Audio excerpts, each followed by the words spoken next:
हरियाणा सरकार द्वारा 2020 में हरियाणा पुलिस के जवानों के लिए एक भर्ती निकाली गई थी, जो कि उसी प्रक्रिया 2021 में उसका टेस्ट हुआ, 2021 में उसका रिटन टेस्ट हुआ और उसका भी 2 महीने पहले उसका परिणाम भी आ गया।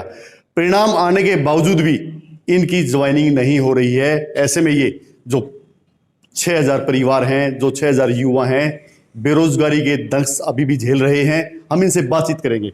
बताओ जी, जो ये भर्ती का पूरा मामला था, क्यों नहीं सरकार आपको ज्वाइनिंग करवा रही है? सर नमस्कार, मेरा नाम रौनक है और मैं यहाँ हिसार डिस्ट्रिक्ट के गांव नारायणदिस से बिलोंग करता हूँ और हरियाणा पुलिस का एक चयनित अभ्यर्थी भी हूँ। सर इस भर्ती को हम शुरुआत से शुरू करें तो ये भर्ती 2020 की नहीं 2019 में सबसे पहले भर्ती आई थी। आज उसको लेकर लगभग 3.5 साल होने को हो रहे हैं लगभग भर्ती को। तो 2019 के बाद ये 2020 में रीएडवर्टाइज की गई, 2021 में इसका एग्जाम हुआ और 2022 के जनवरी और फरवरी में फिजिकल और डॉक्यूमेंट वेरिफिकेशन होकर जून में 17 जून को इसका परिणाम दे दिया गया। 17 जून को इसका परिणाम देने के बाद इस भर्ती पे एक केस हो रखा था। उस केस की 6 जुलाई की डेट थी और सरकारी वकील का 6 जुलाई को कोर्ट में ना पहुंचना वो इस भर्ती के लिए एक बहुत ही नकारात्मक स्टेप हो गया। अगर हम केस की बात करें तो किस चीज का केस आ गया इस भर्ती पे? सर भर्ती पे केस है कि भाई ऐसा होता है कि एक पक्ष सेलेक्टेड कैंडिडेट होते हैं, एक पक्ष होते हैं जो अनसेलेक्टेड कैंडिडेट अचयनित रह जाते हैं। तो जिनको लगता है कि भर्ती में गड़बड़ हुई है तो वो कोई केस करेंगे और ओबीसी संविधान में आगे दिया है सबको अपना हक, मतलब केस कर सकते हो आप। तो उन्होंने केस किया था। तो हुआ क्या कि एक बार पुलिस महिला का परिणाम दे चुकी थी सरकार जी। पुलिस महिला का वो परसेंटाइल से परिणाम दिया था। उसमें क्या हो गया, उसमें एक्स्ट्रा मार्क्स जोड़ दिए और वो भर्ती का रिजल्ट का 100 से ऊपर 108 पे कट ऑफ लगी जाके ना 100 से ऊपर कट ऑफ लगी। जिसमें क्या हुआ कि उन्हें बाद में रियलाइज हुआ कि हमसे गलती हुई है।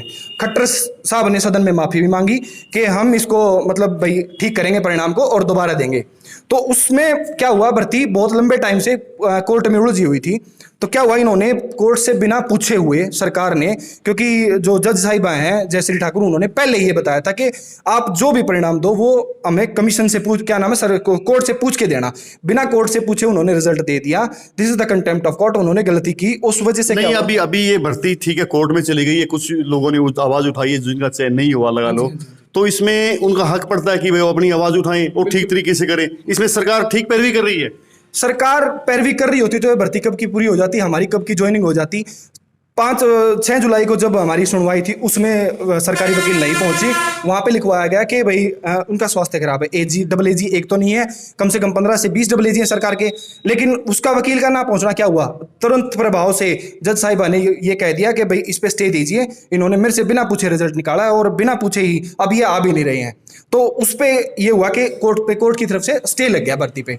और वो स्टे लगने के क्या हुआ कि अब बार बार हमें डेट मिल रही है, लेकिन उसमें भी क्या हो रहा है कि जो सरकारी वकील है वो पहुंच नहीं रहे हैं और सरकारी वकील का ना पहुंचना भर्ती की तरफ नकारात्मक लेके जा रहा है। ना तो हमारी ज्वाइनिंग हो रही है और ना ही क्या नाम है कोर्ट की तरफ से कोई क्लियरेंस हमें मिल रही है। जी, आपका नाम क्या है? मेरा नाम अनिल कुमार है, मैं माजरा गांव से बिलोंग करता हूं। और आपका इस भर्ती में चयन हो चुका है? जी, मेरा चयन हो चुका है। तो इसको लेकर क्या कहना है आपका? सर पहली बात तो ये भर्ती लेट की जा रही है सरकार की तरफ से और कोर्ट में हरियाणा एसएससी की तरफ से एविडेंस ना दिया जाना। सरकार ने अपना परिणाम घोषित कर दिया, आप लोगों की भर्ती कर दी है, ज्वाइनिंग भी अगर कोर्ट केस हो जाता तो ऐसे में सरकार को आप कहाँ गलत ठहरा रहे हो? सर सरकार को 2-3 पॉइंट है। जैसे एक तो सरकारी वकील पेश नहीं हो रहा, अगर वो पेश हो रहा वहाँ पे कोर्ट में तो उनके कमीशन के द्वारा उनको डाटा नहीं दिया जा रहा। 10 बच्चों का, जैसे अब पिछली तारीख थी 29 जुलाई थी, हम भी वहाँ पे मौजूद थे कोर्ट रूम में, तो उन्होंने 10 बच्चों का डाटा नहीं कलेक्ट करके देश के, वो जो डबल एजी ने पीछे रौनक ने बात की उनसे कि वो बोले कि भाई ये स्टैटिकल डाटा है और इसमें टाइम लगता है, तो डाटा नहीं देश के, अगर डाटा दे देते तो 1-2 तारीख में सोल्व हो जाना था केस। अभी ये बात चल रही है, अब आगे है तारीख 17 तारीख को, अभी अगस्त में 17 तारीख है, अब 5-7 दिन बाद में आएगी। उसमें भी अगर ये डाटा नहीं देते हैं तो हमारे लिए तो नेगेटिव है पॉइंट। एक बार तारीख देने में 15-20 दिन या महीना लेट हो जाती है भर्ती, तो इसमें हम ऐसे नेगेटिव देख रहे हैं इस नहीं, देखिए बहुत सारी भर्ती ऐसी है जो बाद में, बल्कि जिनको सरकारी नौकरी करते हुए 18-10 साल भी हो गए हैं, वो भर्तियां कोर्ट में गई और रद्द हुई हैं। अगर कोई गलत भर्ती हुई है ना तो उसका हर किसी को राइट है कि कोर्ट में जाए, और कोर्ट में गए हुए हैं। सर बिल्कुल राइट है, राइट तो हमें भी है न्याय का, तो अनसेलेक्टेड है उनको भी न्याय का राइट है। तो जो भी हमारे तरफ से या कमीशन की तरफ से जो भी डाटा है वो तो देने का राइट, वो तो देने का उनको बनता है ना नहीं, हिसाब। तो आपने सरकार से बातचीत करी इस संबंध में कि आप डाटा उपलब्ध करवाओ? सर बिल्कुल, हमने बहुत सारे प्रोटेस्ट कर लिए, 30 से 35 प्रोटेस्ट कर लिए, हर जगह जाके एमएलए से हम मिल लिए, एमपी से हम मिल लिए, और पंचकुला भी पीछे गए थे कुछ बच्चे, और बहुत ज़्यादा प्रोटेस्ट कर लिए, और रिजल्ट तो उन्होंने दे दिया 17 तारीख को, जो कि जुलाई 6 को तो तारीख जो ये भर्ती हुई है बिल्कुल फेयर तरीके से हुई है? बिल्कुल हमें लगता है फेयर तरीके से हुई है। 21 परसेंटाइल जो ISI दिल्ली है उसने वो कर रखा है, सर्टिफाइड फॉर्मूला है वो, और UPSI में और सुप्रीम कोर्ट का भी एक वर्डिक्ट है, ये 21 परसेंटाइल फॉर्मूला है ना, इससे रिजल्ट देना लाजमी है। मतलब नहीं, जैसे कि मनोहर लाल खट्टर जी जो हमारे प्रदेश के मुख्यमंत्री कह रहे हैं कि भाई बगैर पर्ची और खर्ची की नौकरी हम दे रहे हैं, क्या ये सही है? बिल्कुल सही है सर, ये बिल्कुल सही है। हमारा कोई पैसा नहीं लगा, बस ज्वाइनिंग हो जाए, हमारा बस यही मांग है सरकार से। यानी आपकी लड़ाई ज्वाइनिंग की लड़ाई है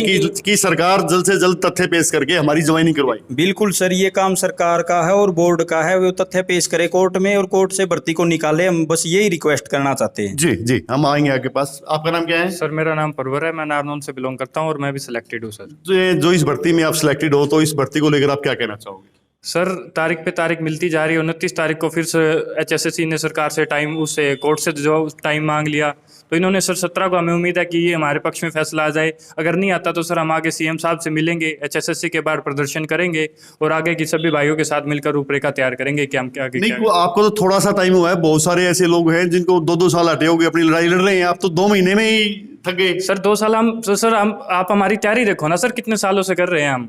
2019 में भर्ती निकली, 3.5 साल तो सर ये हो गए, और उससे पहले से हम तैयारी कर रहे हैं सर। वो टाइम भी तो गिना जाएगा ना सर पूरा।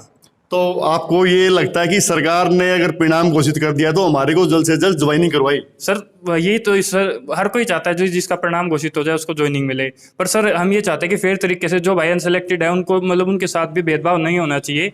सर कोर्ट के फैसले के बाद ही हमारी ज्वाइनिंग हो, पर फेयर तरीके से हो। देखिए, जो कोर्ट है सर्वोपरि है, सर्वोच्च बोलना जाता है कोर्ट को, कोर्ट का फैसला सबको मानना करना पड़ता है। अगर आपकी भर्ती कोर्ट में है तो आपको इंतजार नहीं करना चाहिए, आप आंदोलन की बात कर रही हैं। तो सर ये बार बार टाइम क्यों मांग रहे हैं सर? इनके पास टाइम था सरकार, कोर्ट ने जब इनको टाइम दिया तो फिर भी इन्होंने 20 दिन का और टाइम मांग लिया सर। तो डील तो सर HSSC की तरफ से हो रही है ना सर। नहीं, इसमें सरकार की कहाँ कमी है? सर वो जो साक्ष्य कोर्ट ने मांगे थे वो इनको सर ये भेज नहीं रहे ना कोर्ट के पास। कोर्ट के पास साक्ष्य नहीं भेज रही सरकार। हाँ, अगर सर ये जो प्रूफ सबमिट कर देंगे तो सर केस जो कोर्ट है वो अपना मामला निपटा देगा सर ये। जी हम रौनक से बात करेंगे। रौनक भाई, ये बताओ कि आप इस भर्ती को लेकर विधानसभा में भी आप काफी नेताओं से मिले हो, तो क्या बातचीत निकल के आई वहां पे? सर मैं आपको शुरुआत से बताना चाहता हूं, जो 3 दिन का सत्र चला है ना, उस 3 दिन के सत्र के अंदर मैं अंदर ही विधानसभा में बैठा था, और उससे पहले मेरी हुड्डा साहब से भी मुलाकात हुई है, बलराज कुंडू से भी मुलाकात हुई है, अभय चौटाला से बात हुई है, और गीता बुकल से भी मेरी मुलाकात हुई। इन सब से मेरी मुलाकात हुई है। मैंने सबको कहा था कि जी हमारा मुद्दा उठाइए ताकि हमें ज्वाइनिंग मिल सके, क्योंकि ये जो 5500 कैंडिडेट है और 1100 लड़कियां हैं, ये 6600 कैंडिडेट नहीं है, ये 6600 परिवार हैं जो तनावग्रस्त हो चुके हैं। और सबसे बड़ा मुद्दा ये हो रखा है कि सरकार की तरफ से कोई जवाब ही नहीं आ रहा है। हम उनसे मिल रहे हैं, कमीशन के सामने जाके प्रदर्शन कर रहे हैं, और बार बार ये कह रहे हैं कि हमारी ज्वाइनिंग दे दो, हमें ज्वाइनिंग दे दो, हमारी भर्ती पूरी कर दो, लेकिन सरकार की तरफ से कोई जवाब नहीं आ रहा है। अब आप एक बात बताइए भाई साहब, के सिर्फ 10 कैंडिडेट का डाटा, इवन ओनली 10 कैंडिडेट का डाटा वो नहीं दे पा रही है सरकार। सरकार की कमी है। इस पूरे मामले में कहीं ना कहीं सरकार की खामी है। बिल्कुल सरकार की खामी है। सिर्फ वकील का ना पहुंचना, वकील का समय मांगना, और HSSC की तरफ से कोई डेटा एविडेंस सर कोर्ट को प्रोवाइड ना करवाना, तो यहाँ का है सरकार, क्या नाम है, कमीशन है जो वो सरकार का है, और जो वकील है वो भी सरकार के हैं, तो ये सब सरकार ही हुई ना जी। इसके अलावा थोड़ी कोई। जी, ये थे हमारे साथ जो हरियाणा पुलिस में जिन युवाओं का चयन हुआ है, इनका परिणाम आ चुका है, उसके बावजूद इनको नौकरी नहीं मिली, क्योंकि इनकी नौकरी जो ज्वाइनिंग थी वो ज्वाइनिंग इनकी कोर्ट में चली गई है, ये केस कोर्ट में चला गया है। अब इनका कहना है कि सरकार अच्छी तरह से पैरवी नहीं कर रही। अगर सरकार ढंग से पैरवी करे, समय पे पैरवी करे, तो हमारा केस को ज्यादा समय नहीं लगेगा। सरकार हमारे केस को लटकाने का काम कर रही है। तो इन युवाओं ने आज हमारे चैनल के माध्यम से अपनी आवाज उठाई है। सरकार तक ये वीडियो पहुंचे तो वो इन युवाओं की आवाज को सुने, ताकि इनके जो परिवार हैं, इन्होंने कहा कि हम 6600 वैकेंसी, 6600 युवा ही नहीं है, हमारे परिवार भी जुड़े हुए हमारे साथ, और सभी परिवार हैं जो इस पर आस लगाए बैठे हुए हैं, तो सरकार इनकी जरूर सुने। कैमरामैन सज्जन सैनी के साथ सुनील मान, न्यू इंडिया लाइव।